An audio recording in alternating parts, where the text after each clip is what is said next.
Sumainyo ang Panginoon. At sumaiyo rin. Ang mabuting balita ng Panginoon ayon kay San Juan. Papuri sa iyo, Panginoon.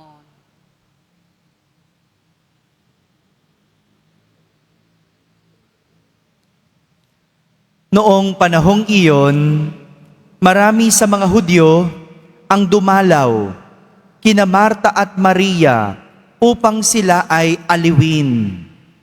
Nang marinig ni Marta na dumarating si Jesus, sinalubong niya ito. Ngunit si Maria ay naiwan sa bahay.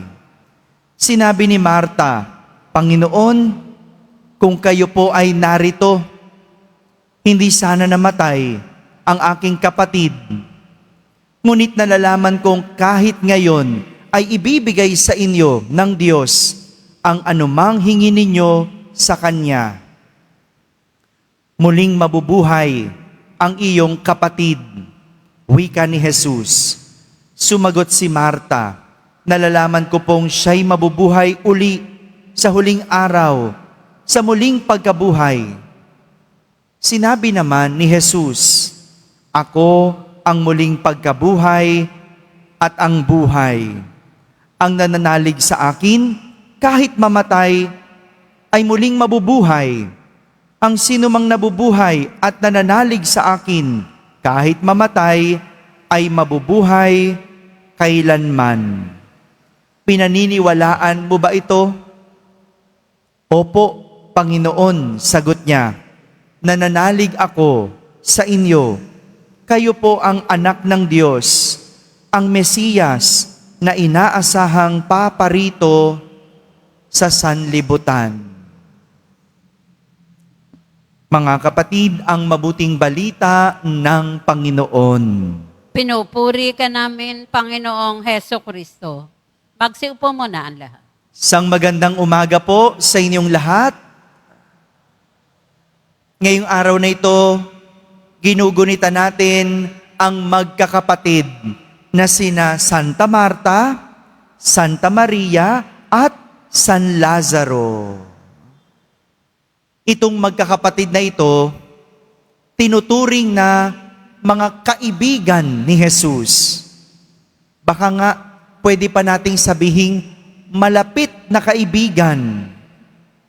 Bakit naman hindi? Alam niyo po ba, talagang sinasadya ni Jesus puntahan, dalawin ang mga magkakapatid. Lalo na sa tuwing pupunta si Jesus sa Betania, pinupuntahan niya ang bahay. Di ba ganon tayo? Yung ating mga malalapit na kaibigan, yun lang yung mga kaibigan na pinupuntahan natin. Dinadalaw natin. Hindi po ba? Meron tayong mga kaibigan sa labas lang ng bahay. 'Di ba? Pero yung kaibigan mo na pinupuntahan mo sa bahay, yung kaibigan mo na pinatutuloy mo sa bahay, ibig sabihin, malapit mong kaibigan. Hindi po ba? Hindi naman lahat ng kaibigan mo pinapapasok mo sa bahay. Kaya masasabi natin, itong si Jesus, malapit sa magkakapatid. At ang magkakapatid, malapit din kay Jesus. Itong nangyari sa ating ebanghelyo. Itong narinig natin na kwento sa ating ebanghelyo. Ngunit, sa pagkakataong ito, burol ni San Lazaro. Burol. Dumalaw si Jesus sa magkapatid na babae na sina Santa Marta at Maria. Dumalaw para damayan. Hindi po ba? Kapag ba ang kaibigan mo namatayan, bakit mo dinadalaw? Hello? Dinadamayan. 'Di ba? Nakikiramay. Sinusuportahan. Inaalalayan, ginagabayan, pinapakalma, pinapakagaang ang kalooban. Gaya na lang ng mga ibang bisita. Sabi sa Ebanghelyo, yung ibang Hudyong bisita, anong ginawa? Anong ginawa? Inaaliw ang magkapatid. Pero iba si Jesus. Dahil hindi aliw ang dala ni Jesus. Hindi lang pagdamay ang dala ni Jesus. Ang dala ni Jesus, ang plano ng Diyos. Yan ang hindi alam ng magkapatid. Ang alam lang nila, maring dinalaw sila ni Jesus. Siyempre, may magkaibigan eh. Pero ang di nila alam, may dala si Jesus. Ang dala, plano ng Diyos.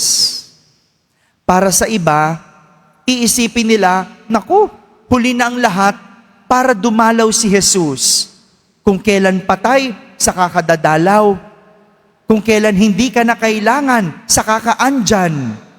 Kasi marami naman nakakaalam na kayang magpagaling ni Jesus nang may sakit. Bakit nung may sakit hindi dinalaw? 'Di ba? Pwedeng yun ang isipin ng iba. Pwedeng sabihin ng iba, nako, huli ng lahat. Kaya nga, kahit si Marta, nang salubungin niya si Jesus, ano sabi niya? Panginoon, kung narito po kayo, hindi sana namatay ang aking kapatid. Pero, iba talaga mag-isip si Jesus. Iba ang karunungan ng Diyos sapagkat sinadya ni Jesus dumalaw. Sinadya niyang dumating sa burol ni Lazaro. Sinadya niya kung kailan patay na at wala na si San Lazaro. Ibang karunungan ng Diyos. Sinadya niya ito para ipakita may plano ang Diyos. Ipakita na may plano ang Diyos. Ang galing, no? Para may pakita ni Jesus ang kadakilaan ng Diyos, syempre, kailan siya dadalaw? Kung kailan bagsak na bagsak ang magkapatid. Hindi lang yung may sakit si San Lazaro. Dadalawin niya kung kailan patay na. Bakit? May plano siya eh. Ano plano niya? Buhayin. Hindi ba? Ano mas maganda? Ano mas dakilat bongga? Yung mapagaling sa sakit o buhayin ang patay? Saan ka mas mamamangha? Saan? Pinagaling sa sakit o buhayin ang patay? Siyempre, nakakamangha yung buhayin yung patay, di ba? At ganyan yung karunungan ng Diyos. Kung minsan pakiramdam mo, huli ng lahat. Kung minsan pakiramdam mo, ba't ngayon lang? Kung kailan ako hirap na hirap. Lord, minsan di ba ganun tayo? Ganun yung mga drama natin, pakiramdam natin, huli ng lahat. Pero, ang hindi mo alam, may plano ang Diyos. May plano ang Diyos. Diyan mo makikita lalo na magaling ang Diyos. Diyan mo mararamdaman lalo ang kabutihan ng Diyos kung kailan ka bagsak na bagsak. Dahil ang hindi mo alam, may gagawin sa'yo ang Diyos. Hindi lang niya gustong pagaanin ang loob mo. Hindi lang niya gustong pasarapin ang pakiramdam mo. Ang gusto ng Diyos, ibigay niya sa'yo ang isang matinding plano. Kaya nga, ang tanong ni Jesus kay Marta, pinaniniwalaan mo ba ito? Ibig sabihin, hinihingi ni Jesus ang pananampalataya ni Marta. Sa halip na magluksa, kailangan niyang paniwalaan. At ang kanyang maging tugon, pananampalataya. Mabuti na lang, alam nyo, si Marta, natuto na. Nalala nyo ba yung kwento doon, nung minsang dumalaw si Jesus kay Marta at Maria? Buhay pa nun si Lazaro. Anong ginawa ni Marta? Di ba abalang-abala siya magluto? Abalang-abala siya Pero si Maria, yung kapatid niya, anong ginawa? Naupo katabi ni Jesus. At sinabing, mas pinili ni Maria ang mainam at mabuti. At hindi yon aalisin sa kanya. Natuto na si Marta doon. Natuto siya na hindi mahalaga yung abala para sa Diyos. Ang mahalaga, pananampalataya. Ang mahalaga, maniwala sa Diyos. Kahit simba ka ng simba dyan, kahit dasal ka ng dasal dyan, kahit rosaryo, lumuhod ka pa mula doon hanggang harap, kung wala kang pananampalataya, kung hindi ka naniniwala, walang magagawa ang Diyos sa'yo. Minsan, abala tayo masyado, no? Abala mag-serve, abala lahat ng gawin ng debosyon.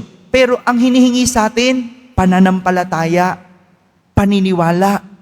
Kaya nga, si Marta natuto na. Nung tanungin siya, naniniwala ka ba? Ang sagot ni Marta, opo, Panginoon. Nananalig ako sa iyo. Kayo po ang anak ng Diyos, ang Mesiyas na inaasahang paparito sa sanlibutan. Mga kapatid, itong pinapakita ng ating pagdiriwang at ng ating ebanghelyo sa araw na ito. Sa panahong akala natin tayo ay iniwan ng Diyos, isipin natin, hindi yan totoo. Dahil ang totoo, meron siyang plano. Kailangan lang nating maniwala.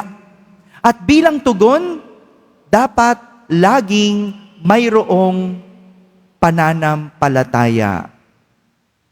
Amen? Amen.